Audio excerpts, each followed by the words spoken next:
Olá, tudo bem com vocês? Sejam bem-vindos ao canal Nobre Reino.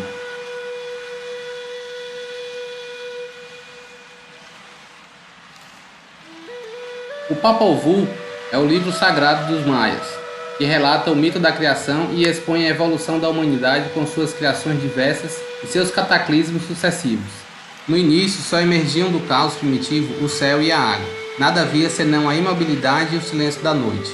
Então, Gulgamesh e Huracan fizeram a terra surgir. Revestiram-na com florestas, pradarias, rios que povoaram com toda espécie de animais. Mas estes animais não eram capazes de render homenagens aos deuses. Foram destinados então para servirem de alimento. Os deuses modelaram a seguir criaturas de argila, que se revelaram sem inteligência, sem sentimentos, incapazes de falar e honrá-los. Decepcionados, os deuses se apressaram em destruí-los, dissolvendo-os na água. Esculpiram dessa vez seres de madeira, que falavam, comiam, procriavam, mas sem expressões em seus rostos, desprovidos de sentimentos, e ignoraram seus deuses criadores. Esses pinóquios sem alma foram exterminados com um grande dilúvio. Então os deuses amassaram grãos de milho e modelaram os 4 homens iniciais, dotando-os de sentidos muito aperfeiçoados. Os deuses lhes sopraram os rostos. O olhar deles se velou e sua visão logo espreitou-se. Os deuses lhes deram esposas, e desde então a aurora enrubesceria o nascente, ao mesmo tempo que a estrela da manhã anunciaria o sol. Estes humanos conheciam o cerimonial religioso, deram satisfação aos deuses que os aceitaram e receberam sua homenagem. É bom que se saiba, queridos nobres, que no pensamento maia não é o aparecimento do homem que é o ponto culminante da criação, mas sim o da aurora. Além de que, todos os atos criadores, quer deem nascimento ao mundo ou às espécies humanas, animal ou vegetal, se realizam regularmente de noite e devem estar concluídas ao alvorecer.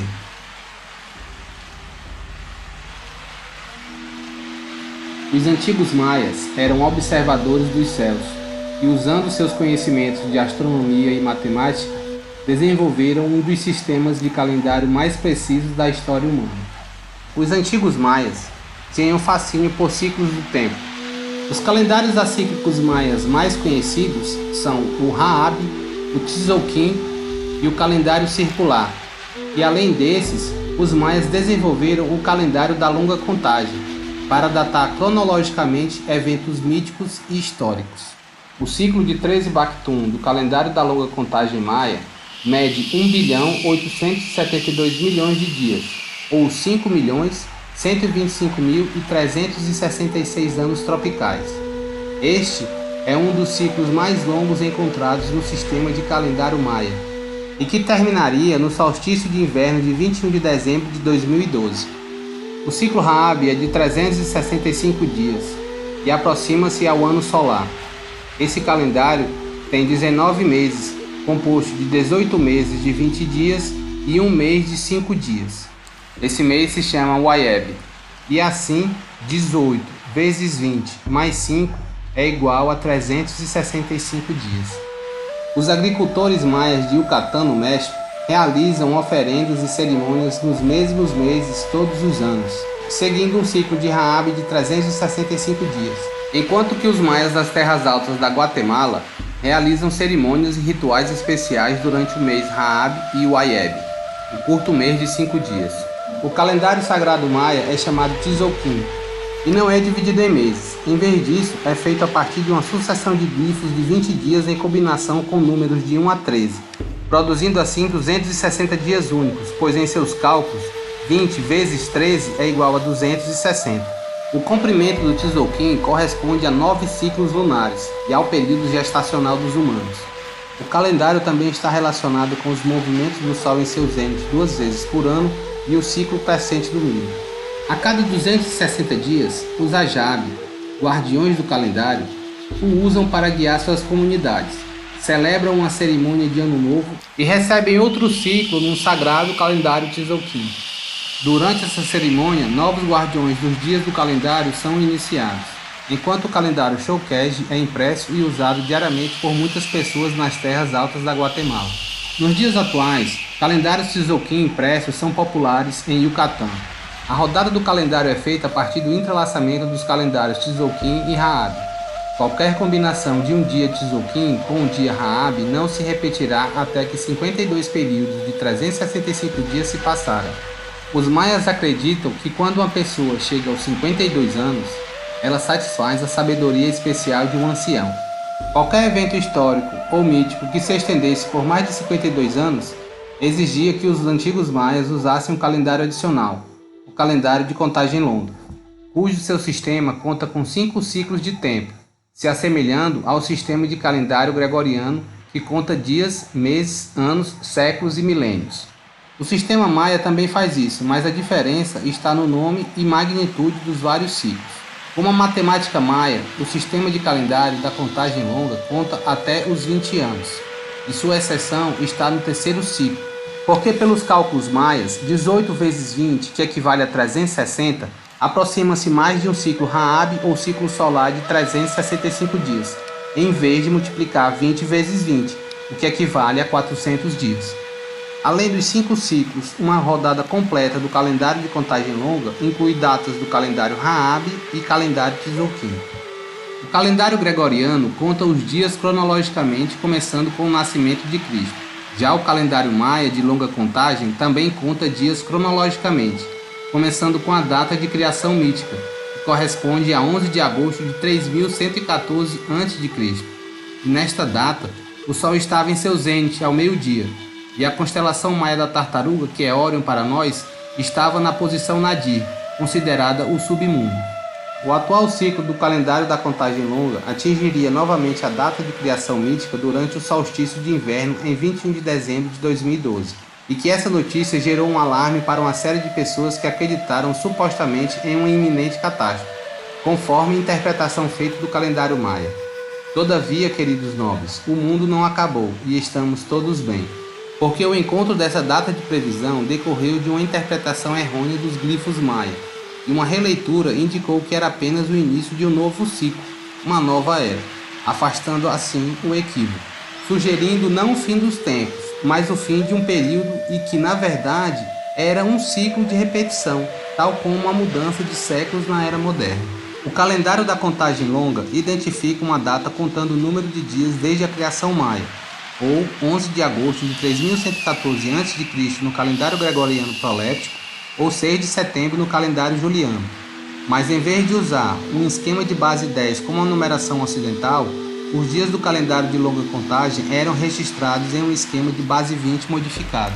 A longa contagem 0.0.1.0.0 representa 360, em vez de 400 em uma contagem de base 20 pura. Como as datas do calendário de longa contagem não são ambíguas, esta estava particularmente bem adaptada para o uso em monumentos. As inscrições monumentais não só incluíam os 5 dígitos da longa contagem, mas também incluíam os 2 caracteres Tzolk'in, seguidos pelos 2 caracteres Raab. E por último, queridos nobres, apresento aqui outro calendário, que para os maias era o ciclo de Vênus. Os maias eram astrônomos nobres, e podiam calcular o ciclo de Vênus com extrema precisão. Existem 6 páginas no Códice de Dresden, devotadas ao cálculo preciso da ascensão heliacal de Vênus. Os maias conseguiram atingir tal precisão por observação cuidadosa ao longo de muitos anos. E por conta disso, nobres amigos, existem várias teorias sobre por que o ciclo de Vênus era especialmente importante para eles, incluindo a crença de que estava associado com a guerra, e que era usado para adivinhar bons períodos, coroações e guerras, chamada de astrologia eletiva. Os governadores maias planejavam o início das guerras quando Vênus ascendia ao céu. Além disso tudo, nobres amigos, os maias possivelmente também registravam os movimentos de outros planetas, incluindo Marte, Mercúrio e Júpiter.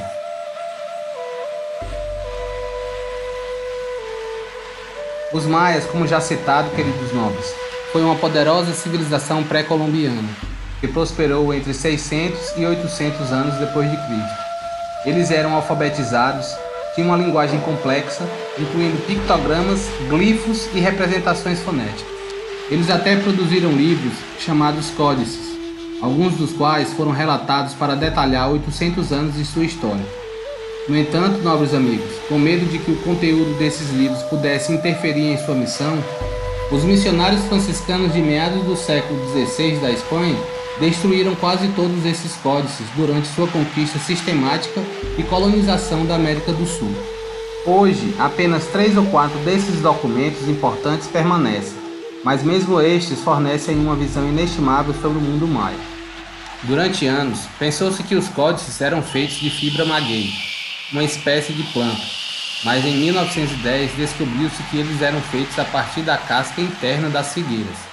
Escritos em longas tiras, os códices foram então dobrados no estilo de acordeon para serem preservados, e os que sobreviveram contêm informações valiosas sobre astronomia, astrologia, religião e rituais maias. 3 códices são nomeados de acordo com as cidades europeias em que são mantidos: Dresden, Paris e Madrid, e um possível quarto ainda está sendo revisto por sua autenticidade. Os códices provavelmente não foram escritos no ano 12 depois de Cristo, o que significa que foram escritos nos últimos anos dos maias, mas é possível que tenham sido copiados de livros muito anteriores. De acordo com estudos, os códices foram usados para definir datas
mãos amarrados a uma corda, até o corpo ficar totalmente suspenso no ar.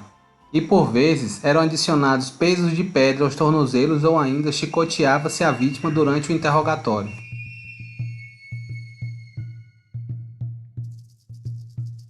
Para os maias, o mundo era plano, com 4 deuses fortes em cada um dos cantos, representando as direções cardeais. Acima da terra havia o céu com suas 13 camadas, cada uma representada por um deus. Abaixo estava Xibalba, ou o submundo, um lugar frio e infeliz dividido em 9 camadas, cada um com seu próprio senhor da morte. Quando o maia morre de causas naturais, seu espírito vai para o submundo, onde tem que percorrer todas as camadas para chegar ao céu supremo. Mulheres que morreram no parto ou morreram como sacrifício e também vítimas de sacrifício iam para o céu supremo imediatamente após a morte.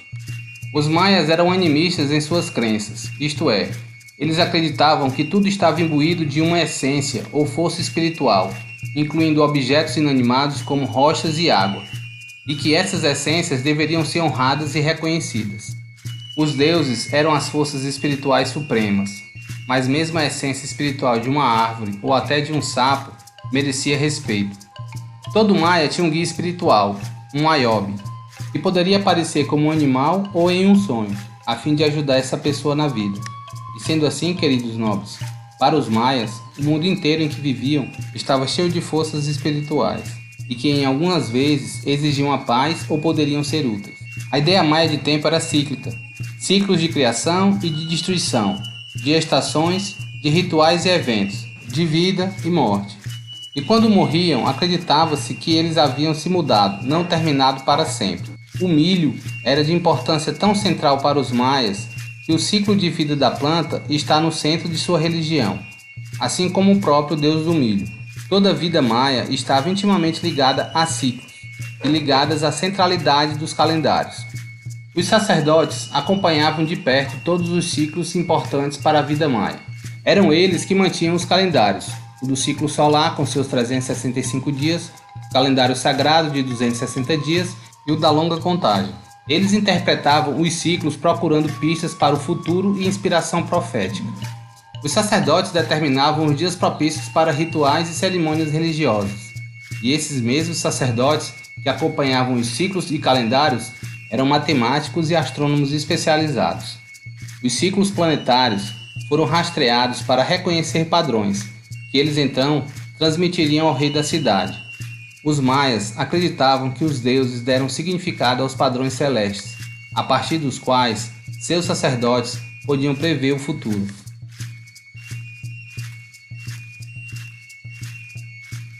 O panteão maia contém entre 166 e 250 deuses nomeados. Os maias tinham deuses para supervisionar todas as ações humanas e aspectos da vida. Deuses para o nascimento e a morte, para o jogo de bola, para viagens e comerciantes, para mulheres grávidas e bebês, para a juventude, idade, saúde, suicídio, para a natureza selvagem e para a agricultura.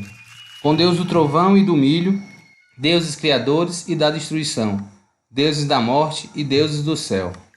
Todos esses deuses eram mutáveis também. Eles podem ser de um sexo ou ambos, jovens e velhos, bons, mas às vezes maus, dependendo das circunstâncias.